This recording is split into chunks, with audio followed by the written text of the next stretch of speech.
Hi, I'm Elizabeth from Elizabeth's Healing Path, and today I wanted to talk to you about what me and my clients have found to be helpful in helping with the treatment and recovery and healing of plantar fasciitis. Now, of course, the first thing you want to do is go to your doctor, get that diagnosis. There's some really cool things now they can do with fascia. Plantar fasciitis is one of those cases where they do the scan. So there's now a scan that can see fascia, see the thickening of fascia, the tightness of fascia, see whatever. So that's really cool, but they're really mostly using it for the feet now. So even people who are experiencing shoulder pain and the x-rays and everything else is showing okay, they now have scans that can actually see the fascia. So I think that's amazing. So they can see, if you have plantar fasciitis, they can do the scan and fascia will be like thicker on the bottom of the foot. So what they would be looking at is, here's my Trail Guides to the Body book. If you see right this is a plantar aponeurosis, or the fascia on the bottom of the foot. This is what's superficial, and then there's the fat and the skin for the bottom of the foot. So this is the fascia on the bottom of your foot. You can just see how it goes everywhere. And then these are the muscles on the bottom of the foot. You can see how they all interconnect. So there's a lot, and this is the top of the foot. You can see how a lot's going on here with the foot. The foot's pretty complex. Anytime that I find, interested in the book, Trail Guides to the Body, I find the foot can be very challenging, just like the neck, like the fascia, in areas where the fascia is really dense, really thick, I find it takes longer to heal through those areas. So first thing, please be patient. This is definitely something that can take months. Going months to physical therapy, to the doctor, whatever they tell you to do. And I recommend weekly massages for 2 to 3 months, usually depending on the client. And then you can go to your maintenance. Now, I say this maintenance because I've had clients who gotten relief, so much so that they forgot that they had plantar fasciitis, and I'm like, I don't have that. I go, you had it last year. So that's always when I do my job. I did so good, they forgot they came in with a headache or whatever, or pain, whatever. So, and then maybe they didn't come in because of COVID, and then it came back. They didn't come in for a year for some reason or another, and it came back. So hopefully that doesn't happen, but if you're doing something that's causing it and you don't stop doing that, then of course it's going to come back. So let's talk about homework that I would recommend people do. So they come in, they get massage, they get PT, they do whatever the doctor says, and then I recommend some homework. The PT is probably going to give you homework as well. They're going to probably be concentrating on strengthening. We're going to be doing some stretches stuff, but there's some great strengthening exercises the physical therapist will give you as well, because it's healing the body is always a combination of it's rest, it's strengthening, it's stretching, it's, this all these different techniques that really help. So let's get first things first. If you've been to me, then you've probably gotten one of these roll-ons.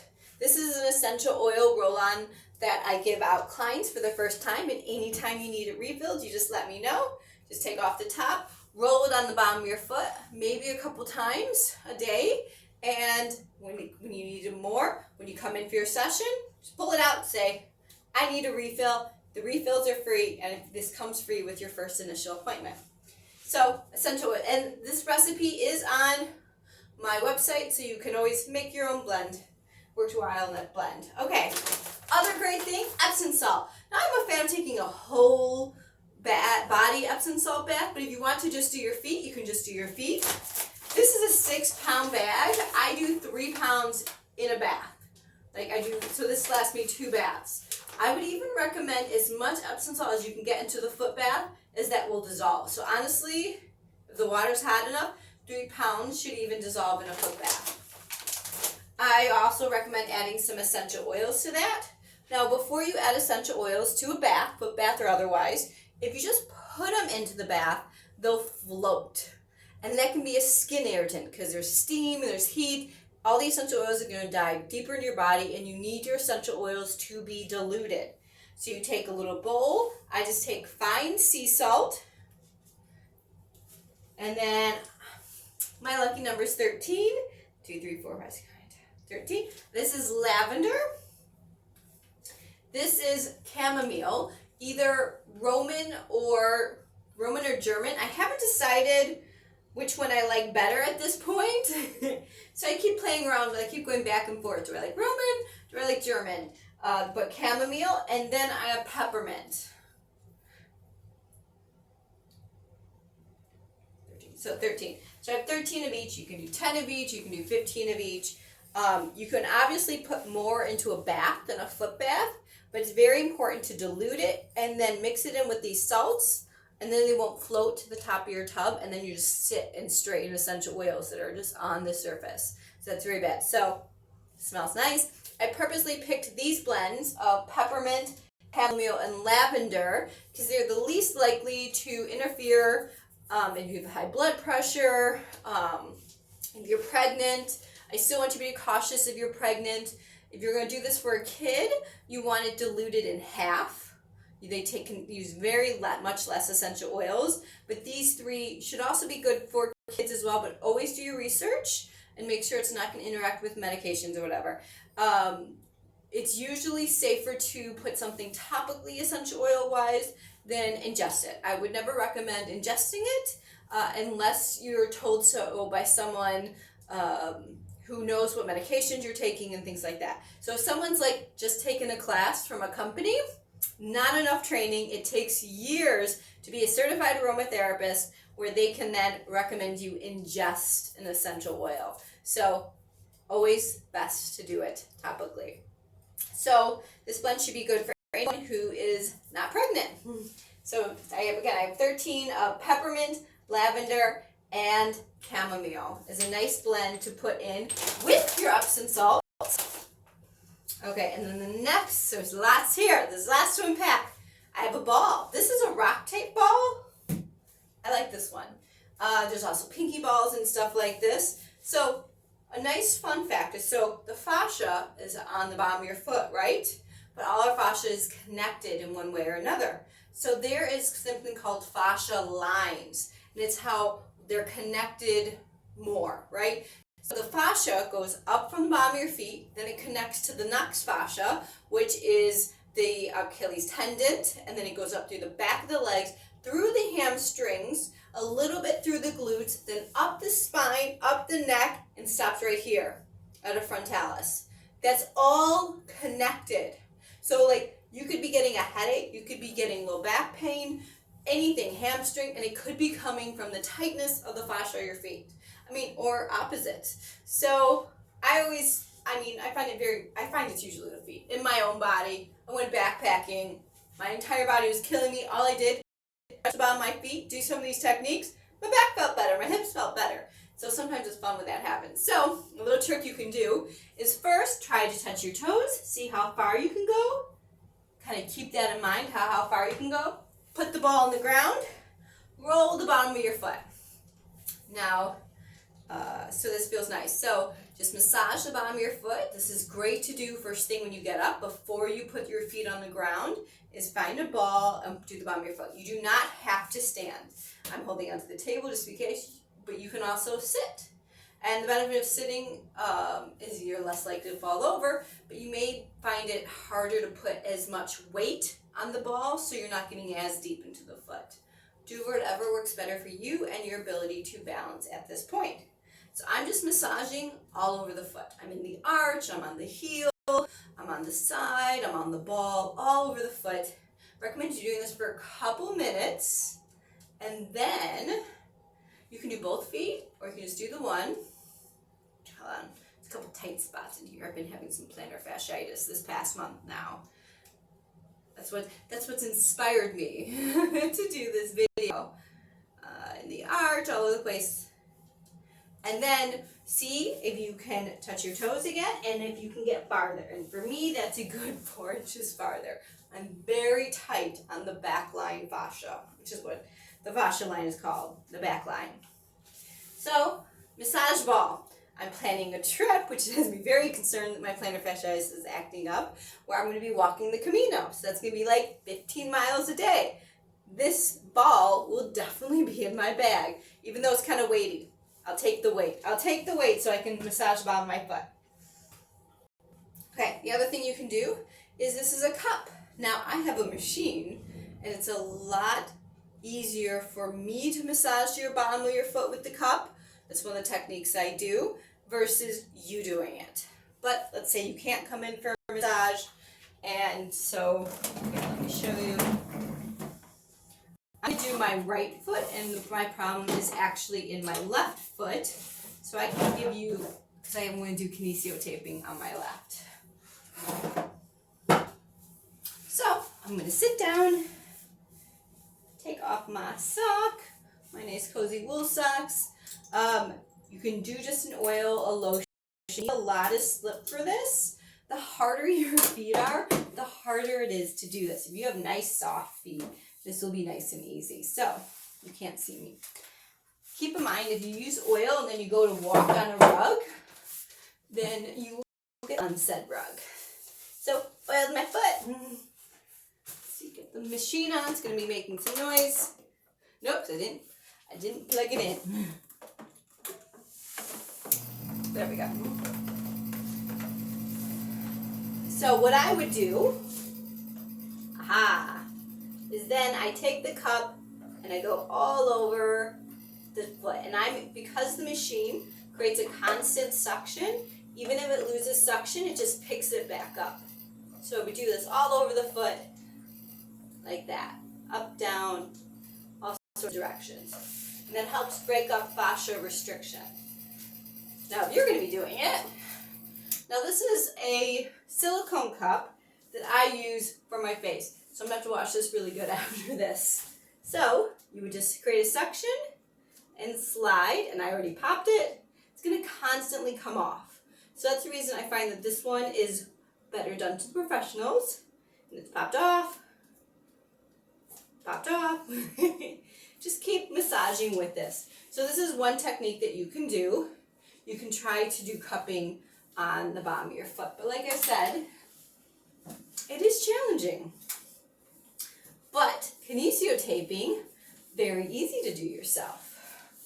I'm going to share some links on kinesiotaping because they have a model and they have a photographer recording it, and it's going to be a lot easier for you to see what they're doing versus what I'm doing. Okay. So I have a piece, and this is going to be at the bottom of my foot.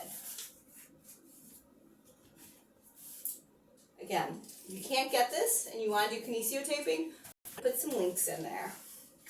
So I have the bottom of my foot, and I just took a shower, so it's nice and clean. I find the best time to do kinesiotaping right after a shower. The first inch is your anchor, so you're going to put that down.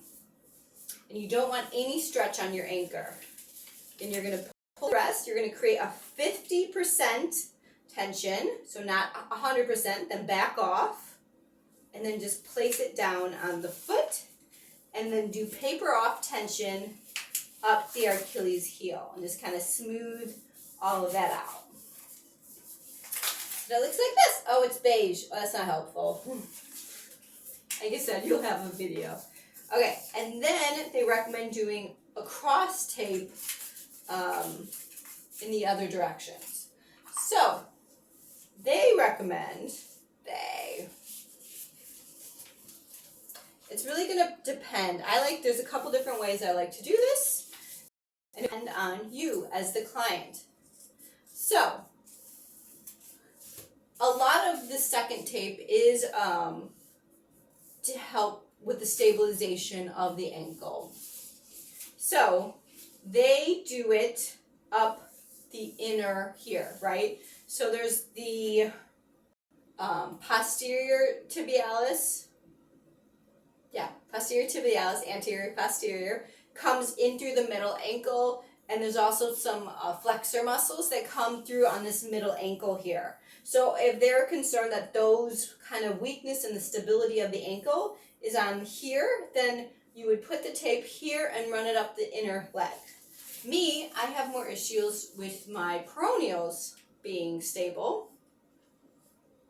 I recommend you do one each time and see which one works best.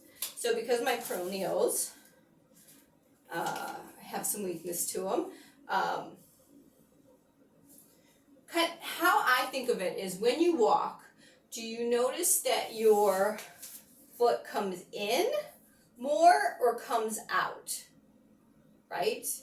So you can look at the bottom of your foot. If it's worn away more on the outside versus the inside, that's the one good. Take a good pair of shoes you've been wearing way too long and look at that. So mine is I have too much weight on the outside of my foot, on my shoe. So I'm going to put this right beneath the ankle with no tension. I'm going to do 50% tension as it goes across the part of the foot that's getting pain. And then I'm going to do paper off tension following the peroneals. Now, I also have an interesting case. So beige, black.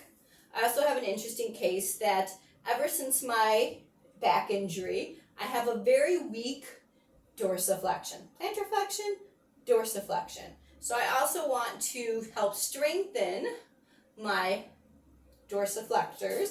And I'm going to put a piece of tape on the anterior tibialis. So again, as a massage therapist, as physical therapists, we all kind of use palpation and other means to figure out what is your individual issue. And I'm just I put a strip down, I put that 1 inch, so there's tension in the tape already. So when I say something is paper off tension, that means, I'll show you when you come in, but you slide it off so that you don't release the tension on the paper. So now I have my anterior tibialis taped, my peroneals or fibulars, and the bottom of my foot taped up through the Achilles. Okay, that's a lot of taping, but hopefully that will help give me some support and so that my Achilles can rest. And the foot is quite prone to the paper peeling off, so be careful. I think I just messed it up.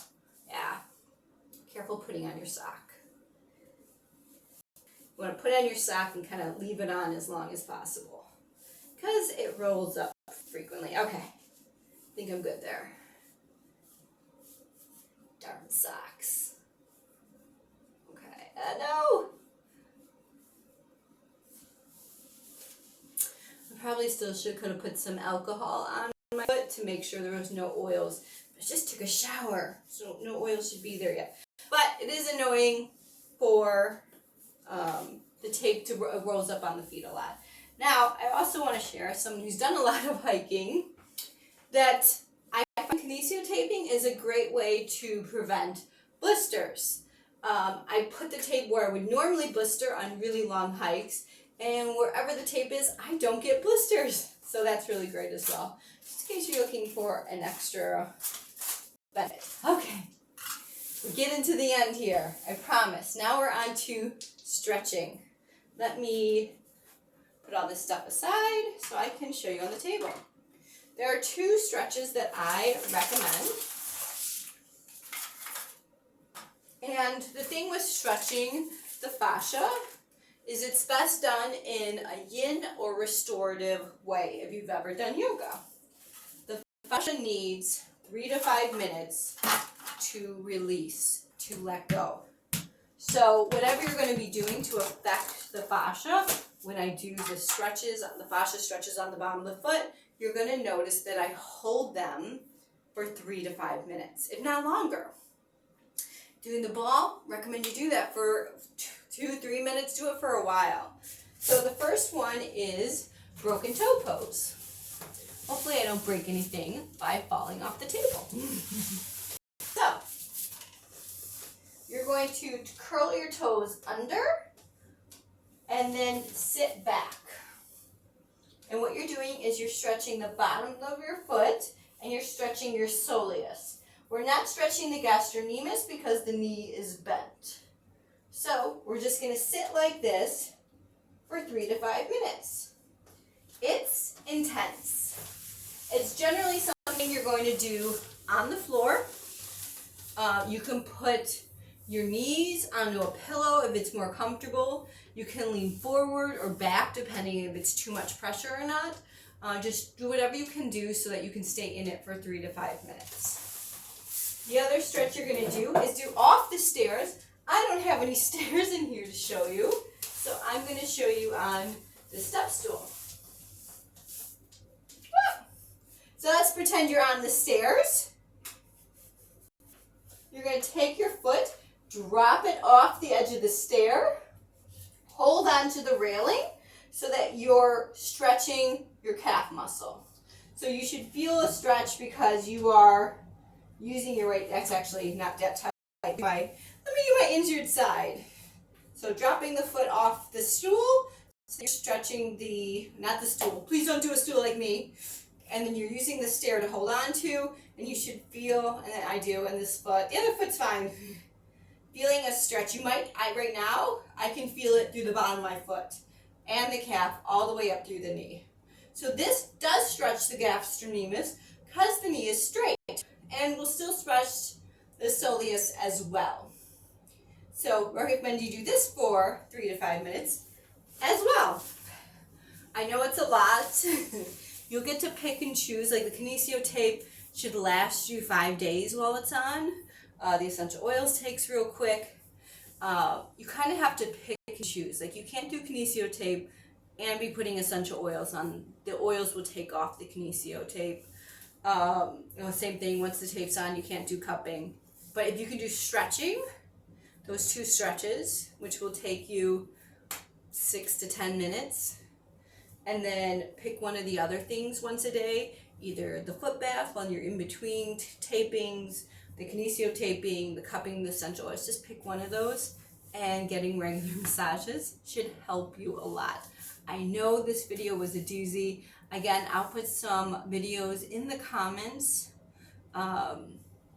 or in the description of other places you can go to kind of get some information about this. But this is what I've noticed has helped me and my clients. And I know there's lots of information out there, but the best thing I can tell you is, get some help. Don't try and tackle this on your own. The longer you wait, the longer it takes us to be able to help you. So an older an injury is, the longer that it takes to kind of correct it. So get help when you can, and don't wait until you can't put any weight on it. Okay, hopefully that helps. And until next time, hopefully you'll be well, be healthy. I don't have an ending slogan. What do you think my ending slogan could be? Comment below.